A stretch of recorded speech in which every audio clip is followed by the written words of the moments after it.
Hello, class. Welcome to our second session, selecting a topic. Today, I'll be taking you through this particular session, explaining to you how to select a research topic and what informs the selection of the topic. I think we have been joined by our other colleagues from group two. Group two, you are welcome to our class today. Can I hear from somebody in group two? Give me a shout. Thank you, sir. Okay, yeah. Thank you. Okay. So my friends in group two, Ambush, Edward, and then Daniel Busumpra and Abdul.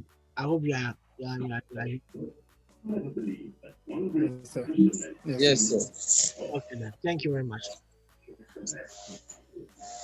Okay, so let's start from.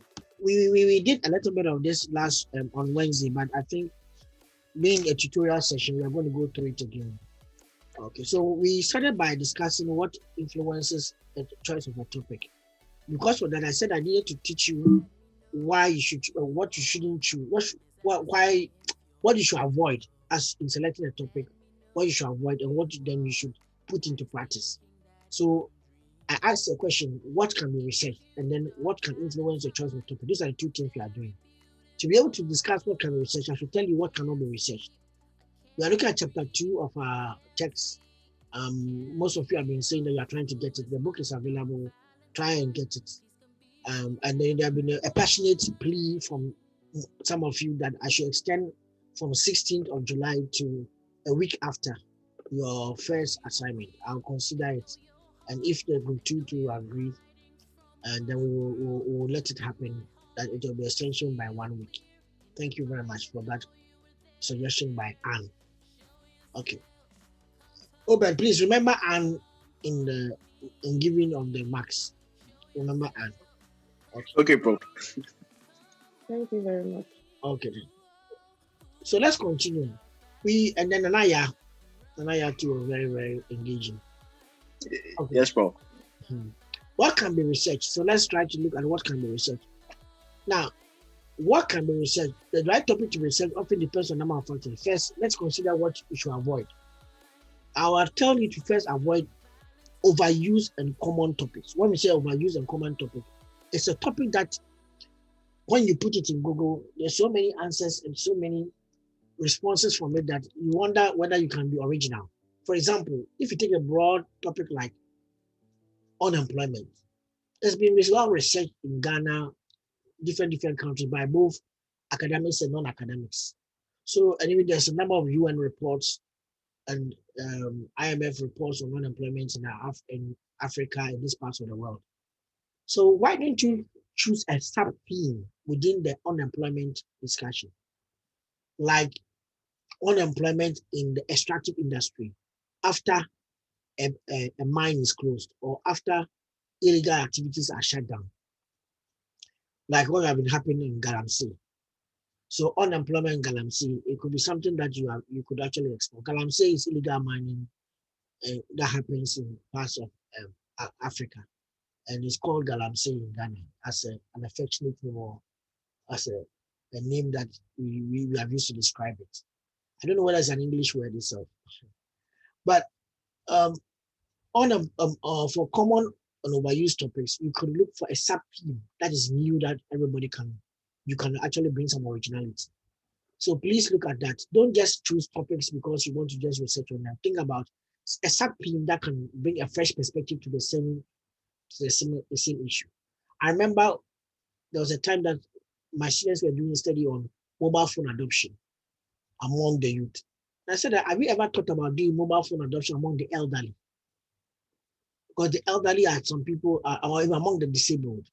Those marginalized groups are not being researched on. And even mobile phone users in rural communities, people are not looking into those ones. So it would be good to bring a fresh perspective from these regions and these thematic areas. Then religious and controversial topics related to controversy.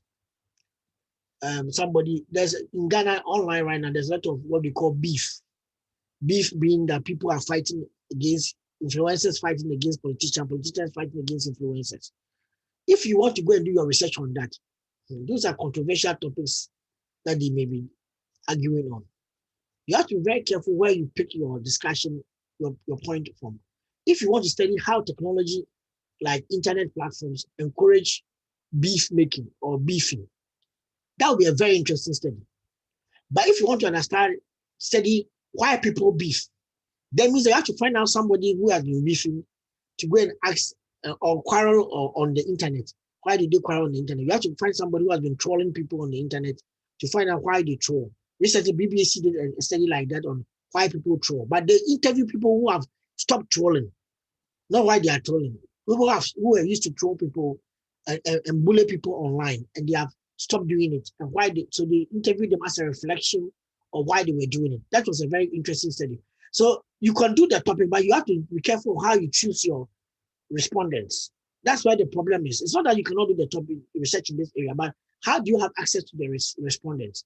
Like somebody doing a study on fetish praise in Ghana. People do studies on that, but are you prepared to go to all that length to engage with the fetish priest, sit down with the fetish priest and give you the fetish in the shrine? Is that if you want to study what happens in the shrine? In the age of a lot of adapting and people getting lost and being killed or in quotes, and there's kidnapping taking place, are you really sure you want to go and do a study on rituals and maybe and human trafficking or something like that within an environment just for an MBA? Our advice should be very careful. You may be doing something that either is outside the MBA program or you may put your life at risk, and nobody will tell you to put your life at risk for the MBA program. The supervisor may not be happy about that. So be very careful on how you choose controversial topics and topics related to religious issues, which can become controversial and can become volatile. Then there are those students who like to do broad topics and broad. They choose, I want to do something on service marketing. And we ask, what about it? Service marketing? What about the service? I say, if you want to do service marketing, do you want to write a book? What about service marketing do you want to say? Is this about service marketing in the hospitality industry? Or is it about financial literacy among SMEs? And even that one has been well done. So you may have to choose maybe some financial literacy among female SMEs, female-owned SMEs. That'll be interesting. Or financial literacy in family-owned SMEs or family-owned firms. That'll be interesting. Family-owned companies have received less attention in a developing country context. So any topic that you do in family-owned companies is welcome. So please try to choose the thematic areas that have not received much study. Or if you choose a broad one, find a sub-theme in that area. Sometimes some students also choose topics which are too narrow. Like I was saying the other time, why John left Sarah? Why don't you study breakups among undergrads in the university? That one, you may even your own class as here, we can even send a questionnaire around. Some students will attest to what happened to them when they were having breakups, and then or they were breaking hearts, and their hearts were being broken while they were doing their undergrad program. But if you want to look at why John left Sarah, that is a little bit of like witch hunting, especially when John is a nobody, Sarah is a nobody, but they are on the floor with you, and you just want to go into their lifestyle and find why John left Sarah. I'll tell you to go and ask the roommate. That will be the answer I'll give you. There's no need for you to do a research on it. The roommate can tell you the answer. But if John is a president's son and Sarah is a former president's daughter, or is maybe a king's daughter, royalty and presidency, and you want to strive to study breakups among the royalty, breakups among the president's kids, the kids of president, that would be very or the kids of the presidency. That would be very interesting because we don't usually have access to that. And even if you're not very careful, by the time you finish, a tabloid will come and buy your study. So those ones are interesting to look into because of the peculiar nature of the issue or the respondents or the subjects you want to try and do the research on. But if John is just anybody in the hall of residence, just walks up and down and you're just going to study their relationship, then if there's nothing peculiar about it, why don't you step out of John and start making John's own a case study and look at breakups among undergrads in a general sense, or even how undergrads save financial practices of undergrads. That would be interesting for you to study. There are those who also like political topics. Political topics. Sorry. So somebody's asking a question. Oh, Matilda is the one who suggested the suggestion. Oh, Matilda, thank you very much. Sorry, I gave it to Anne. Matilda is the one who suggested. Matilda, thank you for reminding me. Okay. Sorry about that. Okay. Okay, so controversial controversial topics related to politics are something that you may want to be very careful about when you're jumping into those ones too. Sometimes the verdict is in the public, or the verdict is in the court. So you have to wait till the court comes out, or the public are judging the issue before you even start your study. Before you even start collecting data, the public has informed and disinformed people so much that there are biases existing among the respondents, and you cannot be able to get a very fair view or a fair perspective of the issue you are trying to study. So be very careful of choosing controversial political topics or controversial politics that you wanted to do. Anything related to those issues, you want to be very careful. Okay. Now, what then can you research on? What then can you research on? What then can you research on? Okay. Bismarck, I said a break up among the rich people. Okay, that would be interesting. Okay, so let's look at what can influence your choice of topics. Now let's look at, we have to do that. I want to present this example. This is an example of a study on entrepreneurship among creative consumers. Creative consumers are consumers who tend to develop products or services to satisfy their own needs. And usually by doing that, by the time they finish, they would have done something that can be commercialized. When they become commercialized, we call them end-user entrepreneurs or creative consumers. Now, empirical studies have shown that people have been studying entrepreneurship, but people have not been studying end-user entrepreneurship. End-user entrepreneurship are entrepreneurs who never went into entrepreneurship as an intentional process of becoming an entrepreneur. They want to develop a product for their own consumption or use, and maybe through networks in their social network, in their social lifestyles, they started thinking about commercializing it or making it available for others, and then it became an entrepreneurial venture. So they didn't start with a for-profit initiative, then it became, but later it became that maturity that could become for profit. So, but people don't study them. That's why you say that we should study them. And I think it's an area anybody can do research. If you download this paper, you get a questionnaire in it. So if you want to do your thesis on this area, you are welcome to do a thesis on this area. Or your long essay, sorry. Empirical studies have shown that 10.7% of all startups and 46.6% of innovative startups that survived to their fifth year, created in the United States in 2004, were funded by users. Other studies find 29% of US-based medical startups, device startups, and 84% of large and small firms in the juvenile products industries were funded by users. Physicians in the first case, and parents and babysitters in the and caregivers in the second. Over the past 10 years, these empirical patterns highlighted the magnitude and importance of user entrepreneurship for the industrial system. However, as firm founders, end users, in contrast with professional users, remain relatively unexplored. You see the word here? Sorry, remain relatively unexplored. That means that people have not been researching on that area. Remain relatively unexplored by scholars.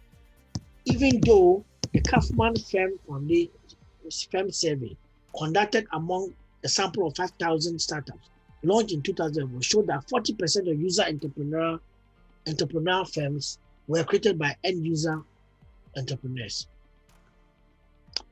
This exploratory study,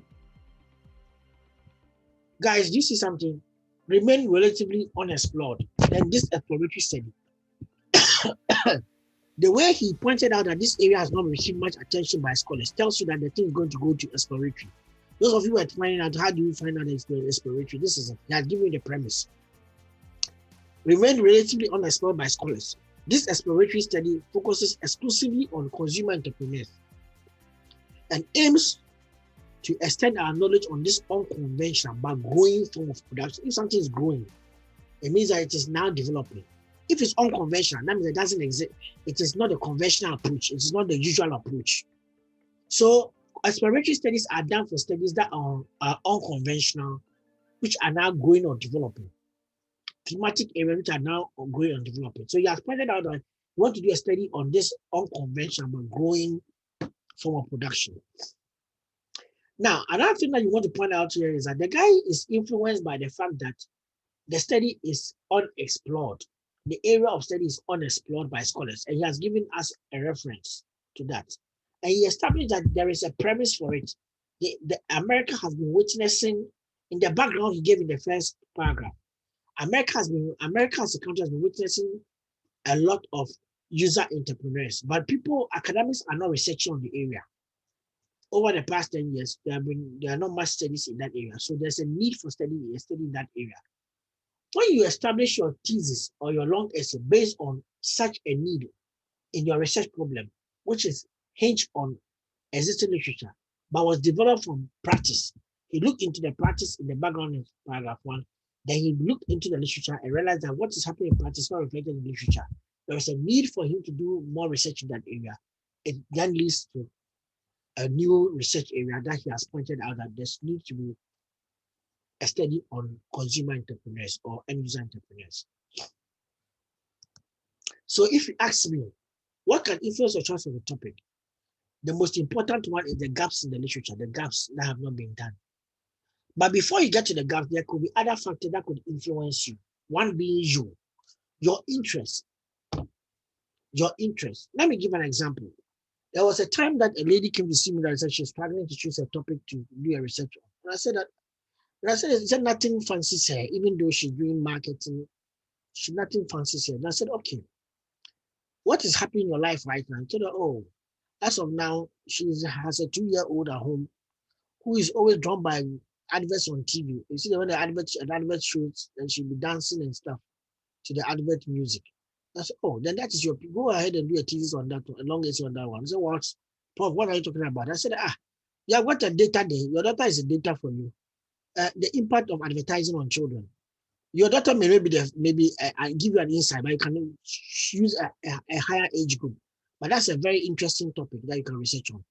And you can either research it on an online platform, because now 13-year-olds are online. Even sometimes younger than that. For example, 5-year-old children are even using tablets now, and they are participating on online activities. And if they are watching a video and online, the advert comes, some of the 5-year-olds are smart enough to click on next, so that the video doesn't play throughout.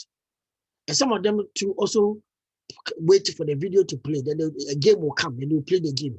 I've been observing some of these for some time, and I realized that the 5-year-olds and the 6-year-olds and 7-year-olds are now very smart.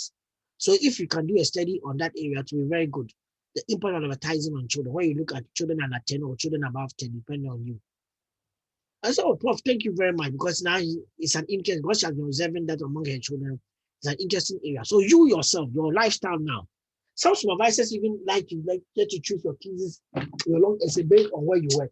So you tell you that what is your company going through right now, and if you explain what your company is going through, you help you formulate a topic based on the experiences of your company. So you matter. You are the one going to wake up at 2 a.m. and do the reading. So if you're not interested, it's very difficult. The next thing that you should consider is your supervisor. Your supervisor is the one who is going to supervise you through the research process. So it's very important that you focus on the supervisor and understand the supervisor's needs, what he wants. One of the reasons why the supervisor matters is that the supervisors have got their research areas. So if you choose an area which is in line with what the supervisor wants, it's more likely that the supervisor will have the passion to supervise you. For example, there was a time that I was doing research on mobiles and market to men. That's around 2011. Today, if you come and tell me I'm doing mobiles and market to men, you want me to supervise you, I may say yes, but I may not be very enthusiastic because I'll move on from that area. However, if you want to add another variable and look at inequalities in how mobile phones are used by marketing men, the concept you mentioned, inequality or equality, it will capture me because I'm looking into inequalities and equalities now. So that same thing, then even I'll give you papers that I'm reading for you to read. I'll even help you collect your data. Maybe I've got some research funds. I may bring it to the team and you collect we may even collect your data on your behalf and then you analyze and do your work on the area because you're contributing to what you are doing. So you need to know your supervisors. How do you know your supervisors? Supervisors are people in your department who can supervise you. And then they are in your department. So when you go to the business school website under, okay. So let me just quickly do that. I have to show you. As I'm telling you, I'm teaching you a thing and the Holy Spirit is telling me that I should demonstrate the thing to you. So if I tell you that go and find it, you may not find it. So I should demonstrate. So let me listen to God and demonstrate it to you. So let's go to my Chrome right now. So I'm on Chrome. Let's go to a business school website, www.ug.edu.gh.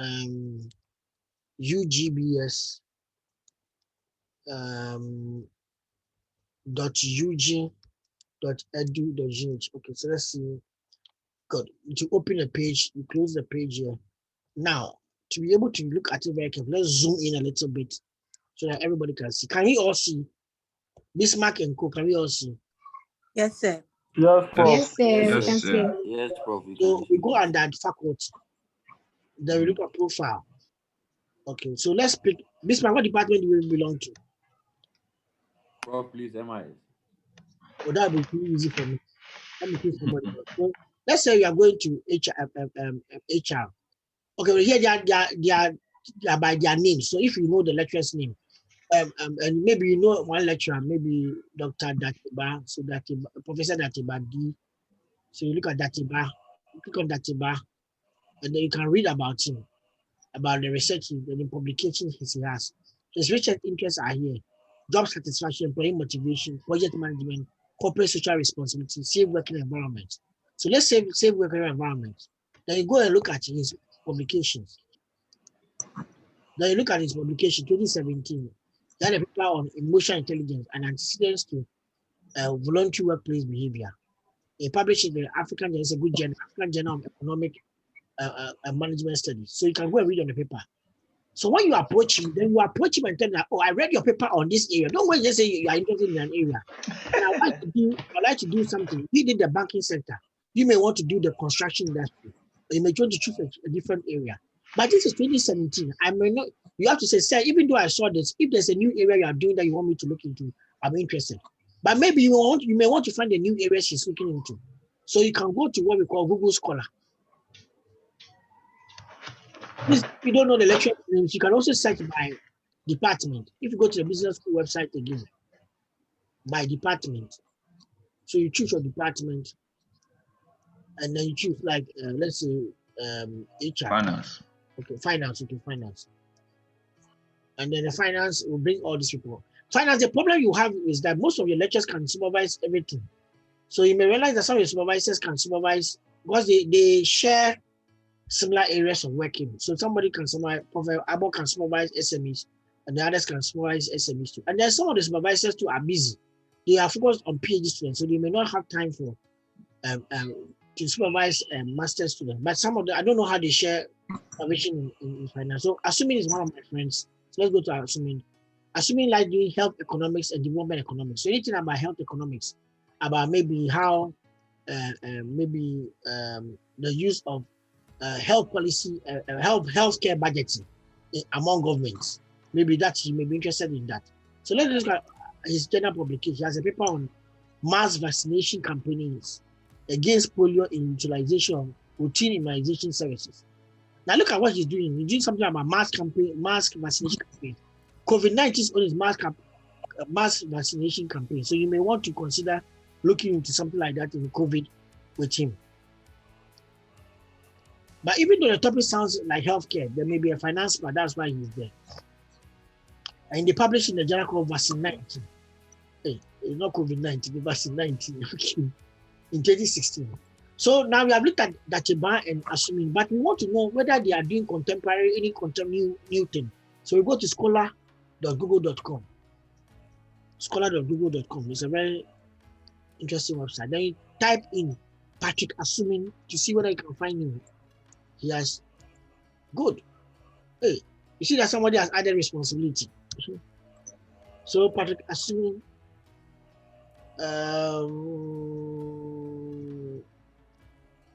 this one doesn't tell you whether he has a page or not. Okay. Patrick assuming Ghana. Hey, I should have added Ghana. Okay, Patrick assuming Ghana. Yes, then you can get a financial development. But I would see that I want to see whether you have got a Google page, a Google listen page. Okay, so he published a paper in this particular book. Also a Rutledge book, Contemporary Issues in Development Finance. Patrick assuming. So you can look at the paper he has published there. Okay. So let me see whether I can find Google Scholar page for Patrick assuming. I can just say Google Scholar.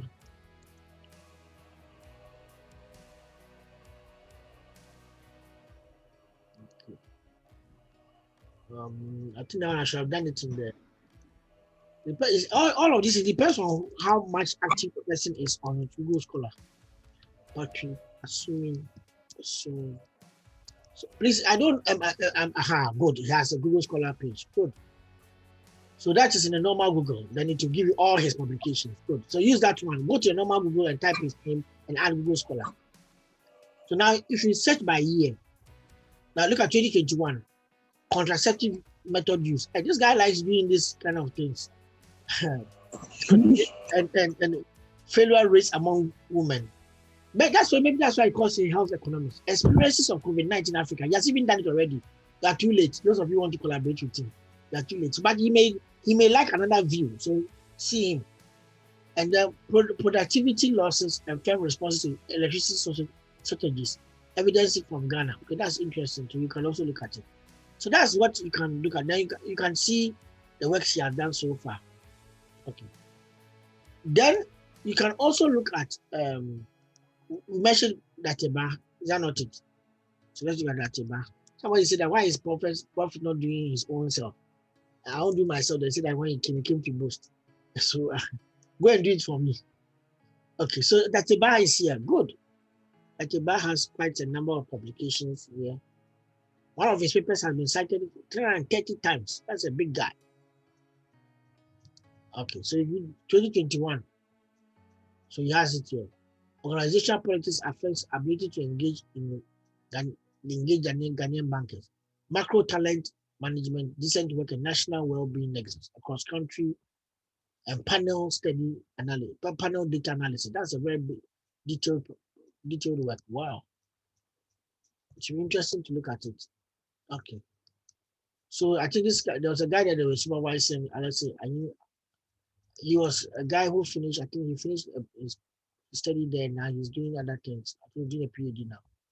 Okay, so but I'm just showing you that this is very interesting. You can look at the person's data publications and be able to know what he's doing so far. Are we okay? Yes, sir. Yes, sir. So now Prof. I'm going back to Prof. I'm going back to I don't know whether people have questions concerning this. Check your internet. I'm experiencing same. Thanks. Oh, you are experiencing breaks. Sorry. Christian Abuaji, sorry about that. I hope it's better now.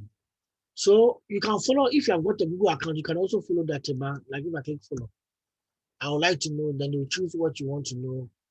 When the person publishes new papers and stuff, then you notify. Get to know about the faculty in your department and follow all of them. So follow all of them. So that at the end, when they publish new things, you get to know about it. Okay, so that is about how to find information about your supervisors. Is that okay? Yes, bro. Yes, bro. Yes, please. Yes, sir. Okay then. Now, some of you are tired. The way you are saying it, I think I should have bought some papaya for you to eat. Oh, like we better. Thank you very much. Look, it's not too late. Oh, I hear. Ready? Yes, Prof, it's not too late. I understand. It's too late, Prof. Don't worry.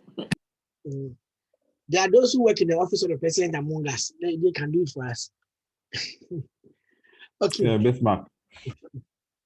So your supervisor matters a lot. So I think you should focus on your supervisor when you are what they tell you. They are the one going to supervise you and read their publications so that when you approach them, they may be interested in the work you are doing. Some supervisors can even give you what they want to do with you. And then from there, you can build something very good and unique. Okay. So let's continue. Then from there, let's go to what else? Data source. Researchers are sometimes restricted to a particular topic because of access to or lack of access to data in the specific field of study or time availability. Data source has to do where you collect your data. I've had a student who wanted to work in HFC, the now Republic Bank. So what he did is that he did a study on HFC, and after that he went to present it to them, and he joined. I think he said he joined the research department. So I would advise you that if you are targeting an institution, you can do your study on them. And when you finish, you go and share it with them. If there's a vacancy, they will look for you first, especially if you solve a problem for them. There are also some people who also have made up their mind that whatever it is, they want to work in MTN or Airtel or whichever company they want to work in. Maybe they want to work in the government Ministry of Defense. So whatever happens, they will try to find something there to do. And then what they want to do may end up not being related to business school, any of the business school courses or disciplines. And they are forcing to do that thing. If you go and do that, you may end up failing your thesis and not your long essay and not being able to finish your long essay. And then you will not finish your degree program. Please don't force something on the company that doesn't have that problem. A student wanted to do something on poor accounting practices among SMEs. And unfortunately, the SME he chose was exactly doing perfect accounting practices, very to the letter, doing the right thing. So now he was going to take the question to, why are you not doing the poor one? Or why are you not doing bad accounting practices? That doesn't work. If you are not very careful and you try to fit something that doesn't fit into the data source, you end up trying to write on a thesis or a long essay. That doesn't make sense because you are trying to force the data to fit a particular discussion that you are trying to put across in your own work. So please make sure that the data source you are selecting has maturity to even discuss your issue. Has the maturity to discuss your issue. You want to do a study on cybercrime among communities in Ghana. Then you go and choose a community like maybe North Legon. And North Legon, maybe cybercrime is not taking place there. But you have heard of cybercrime stories from Sredru, from Kaswa, and then you leave all those places and come and do North Legon. It doesn't make sense. So please be very careful of where you choose your data source from. Very careful of where you choose your data source. Please hold on, I'm being called from there. So let's continue. So please be careful of who you choose, where you choose your data source from. Then sometimes current trends can also influence students in choosing a topic. Current trends being the fact that there are issues going up in the country. I talk about beefing. Beefing is a new thing now, and trolling. Trolling is happening on the internet a lot in Ghana. So if you want to do a research on it, do you have access to people that troll? Or you want to talk to people who have stopped trolling?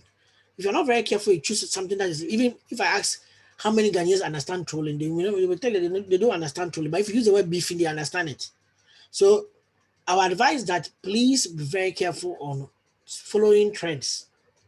Recently, there have been, I think, is it VGMA Awards?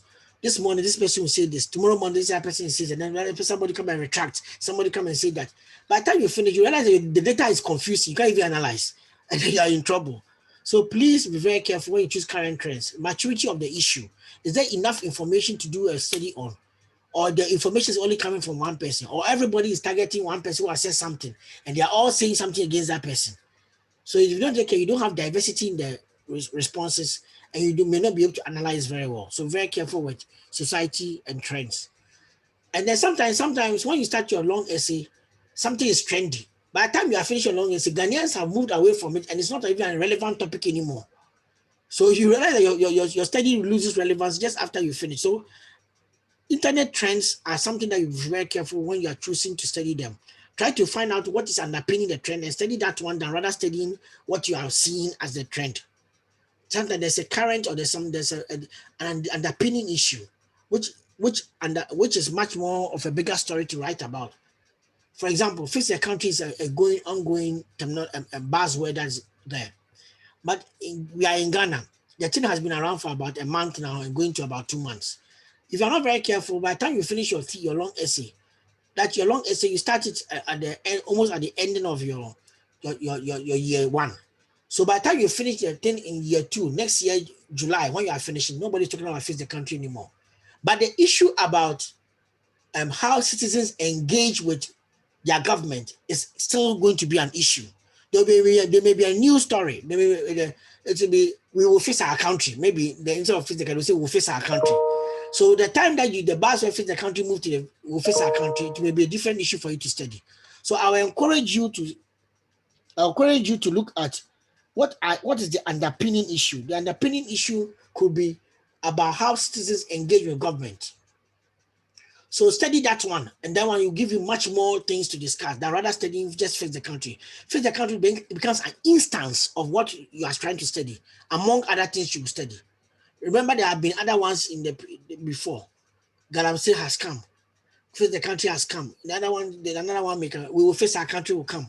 The right attitude has also passed some time for 2 weeks. It came around. So there are all kinds of buzzwords that come around from the internet. If you want to study any of them, rather study on how citizens engage with government. That one will stay relatively longer than just fix the country or change your attitude, change your mind, and all those other ones that are there. I hope you understand me. Yes, Prof. Sir. Yes, sir. Yes, Prof. Okay. So somebody is asking that what if you don't want to agree with your what if you and your supervisor don't agree? Then supervise yourself. You end up failing your long as if you're not very careful. You and your supervisor have to come to an agreement. Remember, you are here to get a degree. The degree is awarded. It's awarded. It's awarded. Part of that awarded marks is six points. 6 points times whatever you get. 6 credit hours is your long essay is 6 credit hours. That 6 credit hours for an MBA student is determined by the supervisor.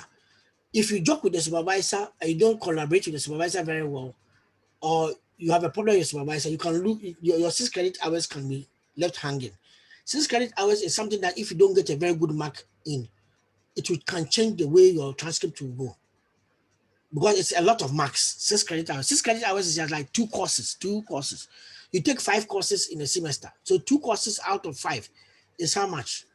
That's about 40% of your courses. So 6 credit hours is 40% of a semester's work. Do you understand me? So you have to manage the relationship very well. But it's possible that you may not have agreement and you may ask for a supervisor to be reassigned. But be careful. Reassignment can also happen, might not be very comfortable for everybody. Because if you are reassigned and going to another person in the department, somebody may have to lose a student and that student will come to the other person. That's one approach. The other approach is that the person you are reassigned to, if the person is a junior lecturer, like he's a lecturer, and then you say you don't like the professor, you want to go to the lecturer. The problem you can have is that lecturer and that person you are going to can have problems. So that person will stay away from you. And if you don't take care, if everybody is staying away from you, you become a problem and nobody wants to supervise you. So please manage the relationship very carefully. That is why I said I have been telling you that contact the supervisors in the department early, interact with them, tell them your idea so that sometimes the supervisor can know that this person is interested in this area. I have seen the supervisors who step up and come and say, oh, I am talking to Adjoa already. Adjoa and I are discussing this. We would like to do a study together. So the person is even, the HOD is even approached by a lecturer until the lecturer tells the HOD that I'm already doing something with that person. That's the person has made an impression. But there can be situations where somebody is that good that about 3 lecturers want that student. And then they become the student and the lecturers. However you choose, that one is up to you. I'm not saying don't be good. You can be good and be wanted by 3 lecturers. And you can also be quiet and wanted by nobody. And then your topic will then lead you, whatever you choose, somebody will say, okay, who can supervise this among the supervisors here? Then they will choose somebody for you. So be very careful with that.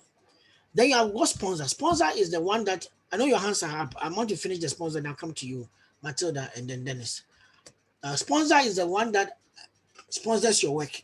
Like some of you have been sponsored by a Get Fund. But if you Get Fund doesn't put requirements on you that you should do something that they will benefit. Like write your thesis or your long essay on Get Fund.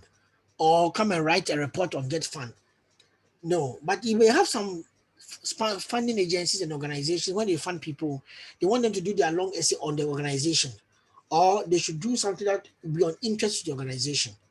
And sometimes some of the what they may do may be outside the jurisdiction, outside the premise of the of their discipline. It doesn't fit the HR they belong to. So they find themselves in a difficulty because what they are told them to do, if they go ahead and do a thesis, a long essay in that area, it will not fit the where he's looking for the degree from. So be very careful. You may have to find a way of getting a compromise where you do something that will satisfy the discipline and also satisfy your supervisor. So manage that relationship also very well. Your sponsor, sorry. Okay.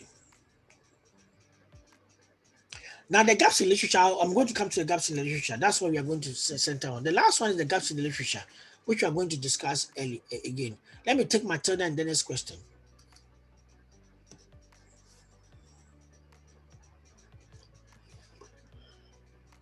Yeah, hello, good afternoon, sir. This is Dennis. Yeah, Dennis. Yeah, actually, with regards to data source, we are in an innovation era where information is really changing and innovation is happening every day. Sometimes there are new things that come up that we don't really have literature on them. And most of the evidences are bits and pieces. They are anecdotal. And with regards to that, how do you, and it's something that is, expected or perceived to be a hit maybe in the years to come. Like, for instance, we've talked about crowdfunding or crowd investing. But if you situate it in the Ghana context, it's quite a new area. So in regards to that, how do you get enough data to support your research? That's what I want to know. Okay, so if it's a new area, I'll tell you to try as much as possible to avoid it because it is now developing. So you will struggle to find literature. If you struggle to find literature, to make your work weak. But if you give it a year or two, the literature may have developed and then you can come back and do a research in that area. Remember, as much as you want to also make impact with your research, that's why you want to choose that new area. You also have a time value of your thesis and your long essay. You have to finish. If you don't take it, you stay with us for some time because you are trying to do a new area and you're not finished. But meanwhile, you are paying school fees and it's time bound. So please think about that part in making those choices. And you may like to do a new one, but may not be relevant for you in terms of the time factor. You may need more time. And more time may not be, your supervisor team may want to hand you over and move on to the next student. So that could also be an issue. So as much as you want to do a new area, make sure that the new area you're researching on has enough literature to be able to explain. Now, the issue about not enough literature, there are two things that you can address. I can help you address it. First of all, sometimes the literature exists, but the literature is not within the place you are looking at. So you have to do a more of extensive search or ask your supervisor to help you. Now you're not finding literature in this area. Does he know of any literature that may be there? Some may be in conference papers that you may not have access to. Secondly, if maybe the way you are searching I'll be teaching that next week. You are searching in a narrow way. For example, you go and type the whole title of your work, bushfire in Konogo. And nobody will find bushfire in Konogo, managing bushfire in Konogo. But if you're looking at managing bushfire in developing countries, you may find. If you're looking at managing bushfire in rural communities, you may find. But managing bushfire in Konogo, and you mention the name of the town they are looking at, they may not find anything for you. Unless somebody has written a report on that one. Because you have narrowed it down to more of an instance, and the instance is where you're not getting data. Remember, I told you that don't narrow it too much, otherwise it looks like you're doing witch hunting.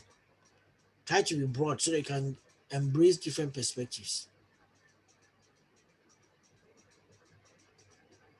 Thank you, sir. Okay. Simba, Jamal, your hand is up, and Matilda, let your question come. Please go ahead. Okay. Thank you, sir. Please, I would like to find out, maybe if you are working in a government institution where there is top secret, and then maybe you are made to sign an oath of secrecy, can you still use that institution to do your research work? Please, I'm asking because maybe the kind of data you collect may bring out some of those secrets. That is why when you're collecting data, you have to sign confidentiality depending on the institution that you're working with. It's not every institution that will give you access to some of the sensitive data. I remember a student was doing a study on back-end software of banks in Ghana. And then he was the one operating in that section. I told him, are you sure you get the data? So, sir, I'm the one operating that way. I work with my manager on that one. We can get it. When he was ready to collect the data, after writing a literature review and everything, the supervisor said no. You can't. The banks, his supervisor at the bank said no. You won't give him access. You can't take pictures from the no. He said you can. This is the CD or the software. You can go and can use the CD.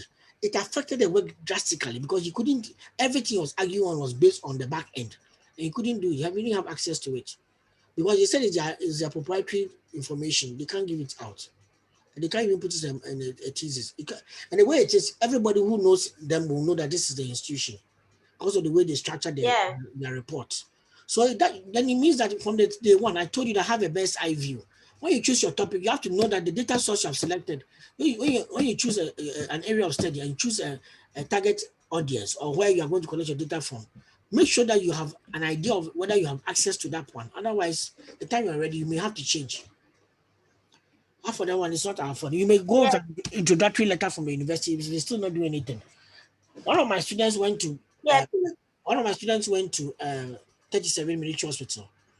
He thought to get the data. When the time was up, they told him that he should go and bring his ethical clearance from the University of Ghana. They can do that for you, but it takes time. You have to pay for it. Then they told him that he should also go and bring information on what's the name? Information on the funding agency, some plenty things. And the way they ask the question, then the committee will meet before they can recommend. She knew that this is after you are doing, let's say you are doing your thesis in over 7 months. This is after 5 months. That's what they told her. So in the last minute, the time was getting up for her to finish the program. And it came just 2 months. I said, look, you cannot going to get the data. They said, Prof, I can't actually choose any other firm. So we use backdoor. And that's all I can see. I can't say anything more. And we got the data and she wrote her thesis and then she went, a long essay and she went away. So she couldn't identify the hospital in the name of the work. She had to use a pseudonym. So nobody will know that that's the hospital. But she had to use backdoor to get the information. Do you understand? Yes, sir. Please, what I'm asking is, assuming you are the officer in charge, will it not violate? No, if you're the officer in charge, that you are not supposed to. If you are the officer, bring out those information. It will affect you. You have signed a code of ethics and a code of confidentiality in the office. Even if you are the officer in charge, you may have to ask permission from the MD that can you use this. But if it's your own company, that one I don't have a problem. But if you are the officer in charge, you have to ask from the MD. Because the name of the institution, unless you are going to anonymize it so much that nobody will recognize that that's the institution, that's okay. But thank you very much. If you're going to collect data from other workers in the company, it can affect you. Because if you start asking and say, are you not using it for your masters? Somebody will leak it to the boss and then you are in trouble. Please don't risk your job because of the university. Don't risk your university degree because of the job. Be wise. All of them are important for your daily bread. Do you understand me? You can choose another area that you may not need that. Yeah. But the problem you may have is if the pressure. Thank you, sir. The problem you may have, Matilda, if the pressure is coming from your supervisor has heard that you work in Car Bank and he also wants something in Car Bank. He will put the pressure on you to get the data, and that's where the issue then comes from. Then that one day you have to deal with your supervisor and then you have HOD.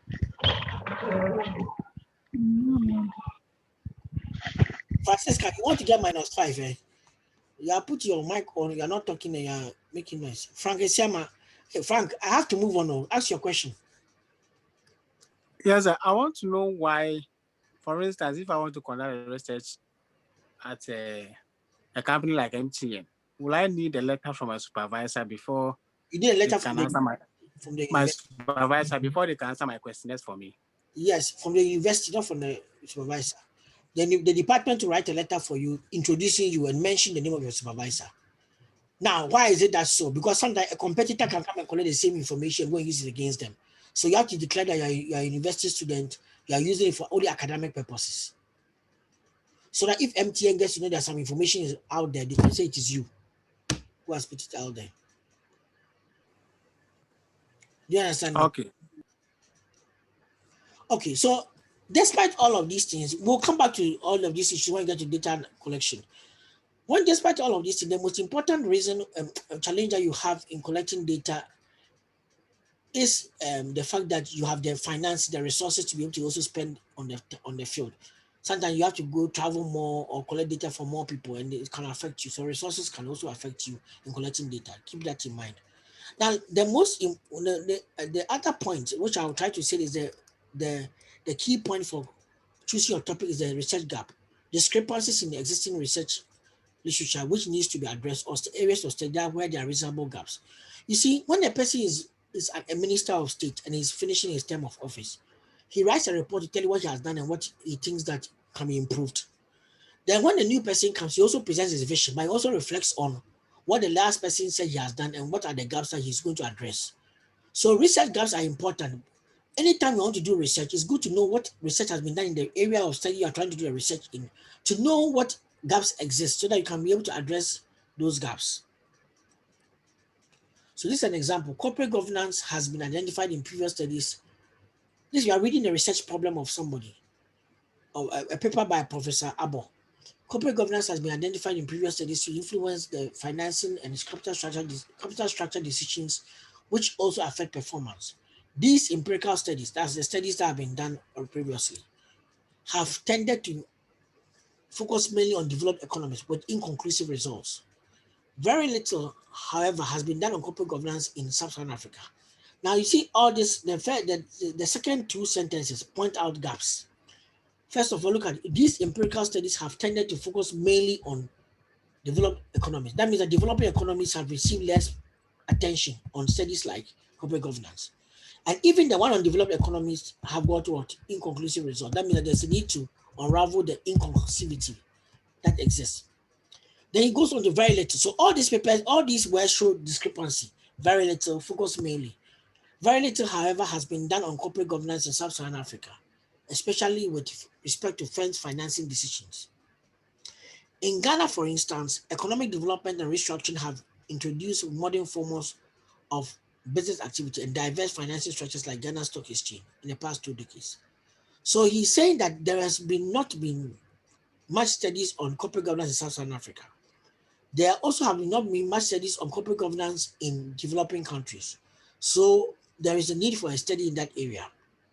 This paper was published in 2007, so it's quite old. Number 2, he's also pointing out that even though there have not been many studies in the academic world, in the practitioner world, Ghana has witnessed the formation of Ghana Stock Exchange.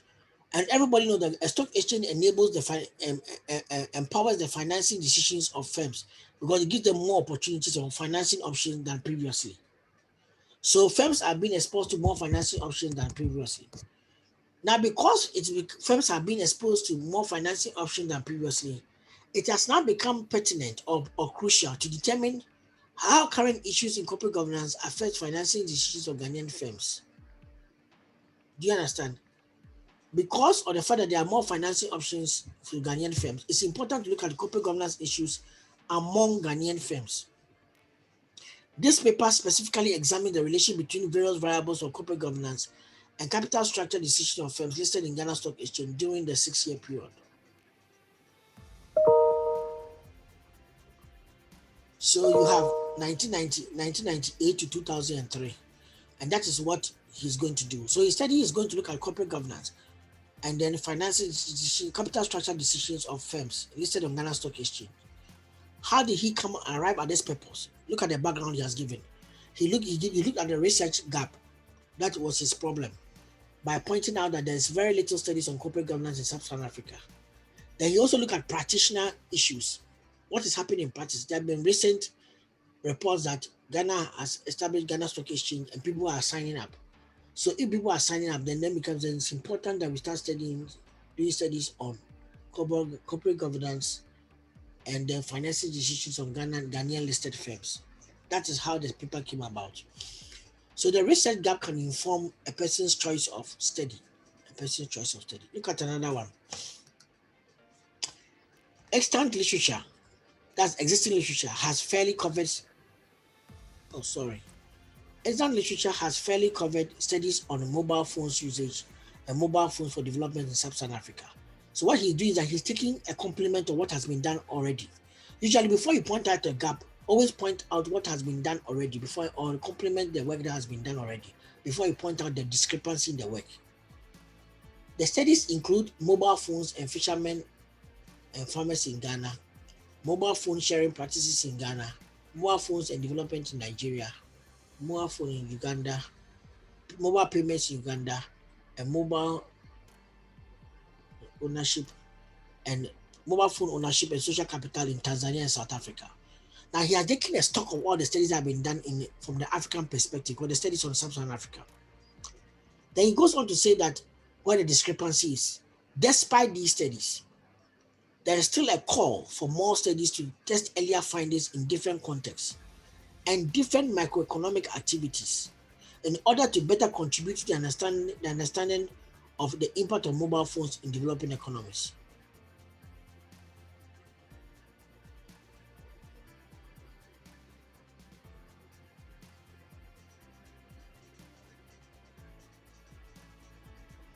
Do you get it? So you complement and then you point out the gap. There's a call for more studies to test earlier findings in different contexts and different macroeconomic activities.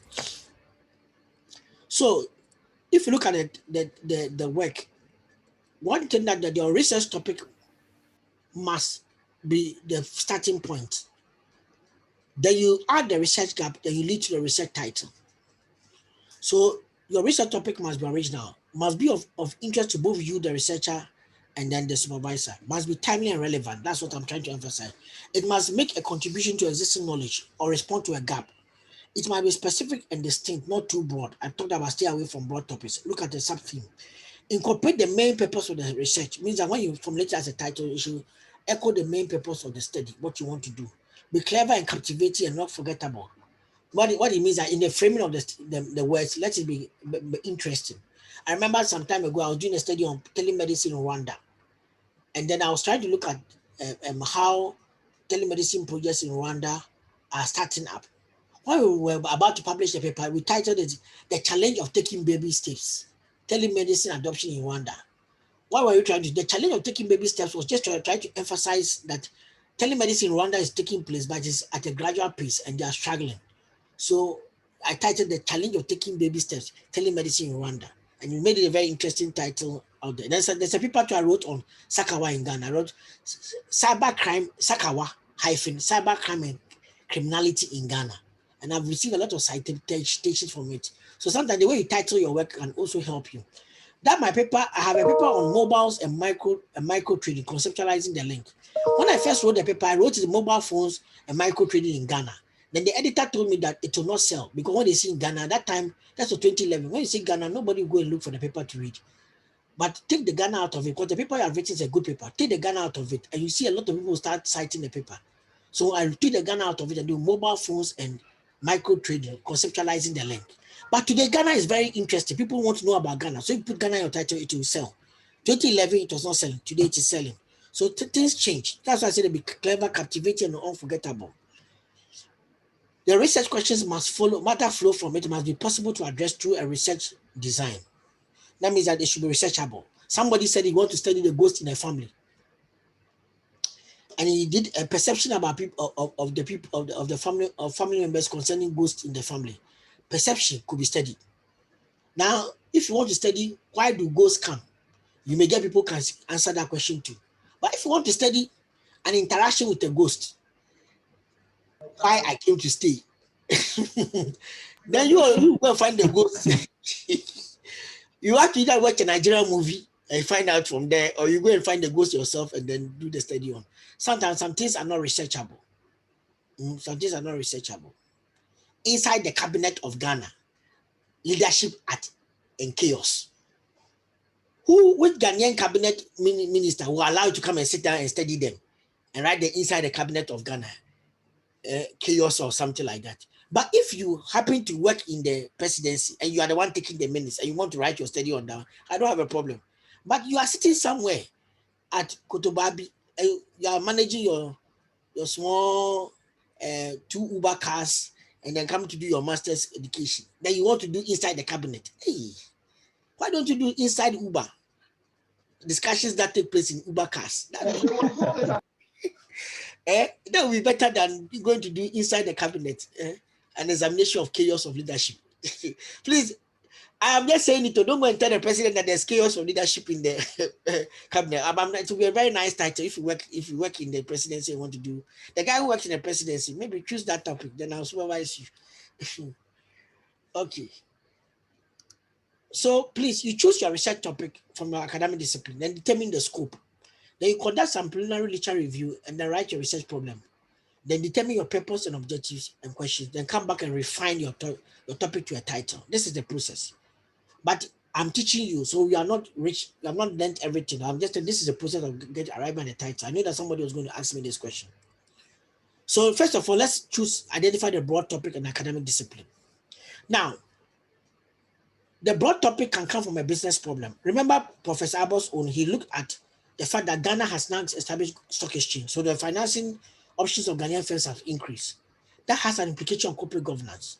But when he was presenting it, he didn't just present only that Ghana part. He also looked at what the corporate governance issue is saying. So your business problem is good. How can our company improve the productivity of its employees? You have written something in employee productivity as a business problem.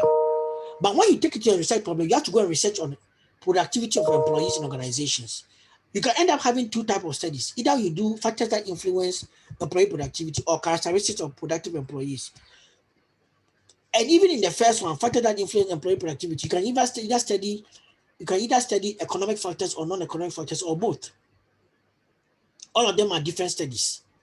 So even though you have a business problem, you can have 1,001 research problems for it. 1,001 research studies from it. So your research problem can help you shape your business problem into something that may be research relevant.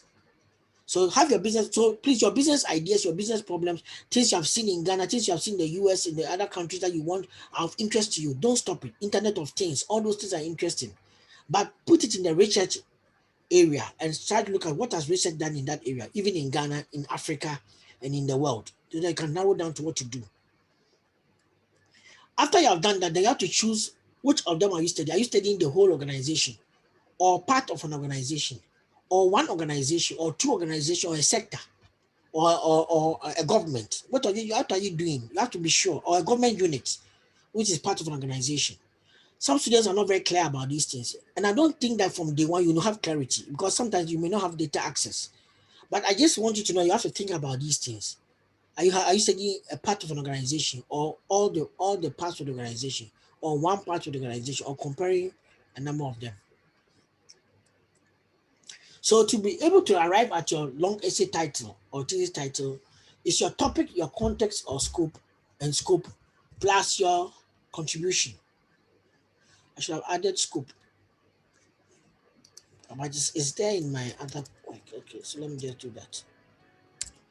Okay. So contribution is what you want to focus on, which is new. The contribution can either come from the variables you are trying to look at or the sub-theme or the outcome of the study, what you think will be the outcome of the study or the methodology you are using. Sometimes the study has been studied a lot, but the method you are using.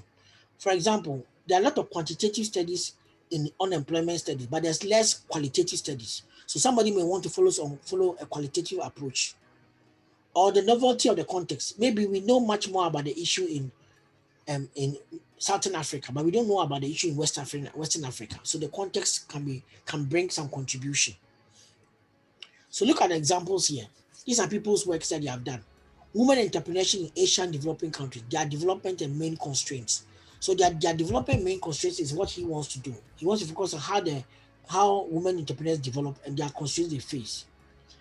Entrepreneurship and SMEs in Ethiopia. The context is in Ethiopia. The sub-theme is SMEs entrepreneurship. But the contribution is the role, prospects, and problems faced by women in the emerging sector. This one is the same as the one in the Asia one, but the titles are different. The second one is the same as the one in the Asia one. Sorry. This one. This and this are the same. But this is in Asia. This is in Ethiopia.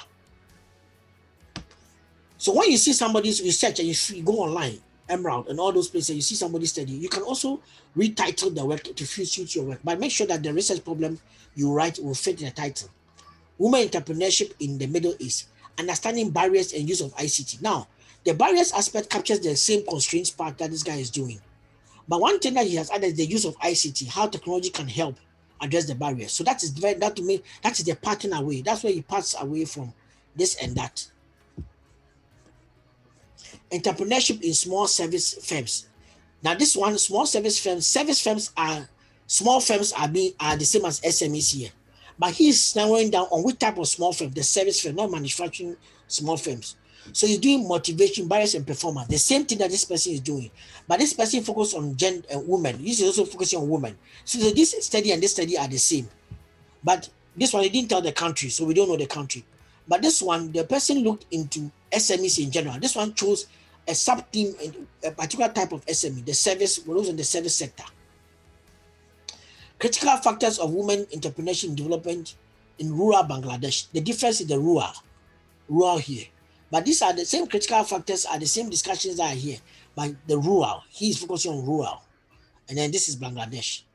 Entrepreneurship motivations as determinants, entrepreneurial motivation as determinants of women entrepreneurship challenges. Okay. So this one has got a little bit of this one, the first one, but the area, this one, the town, the context is not defined, but we know that it's doing entrepreneurial motivations.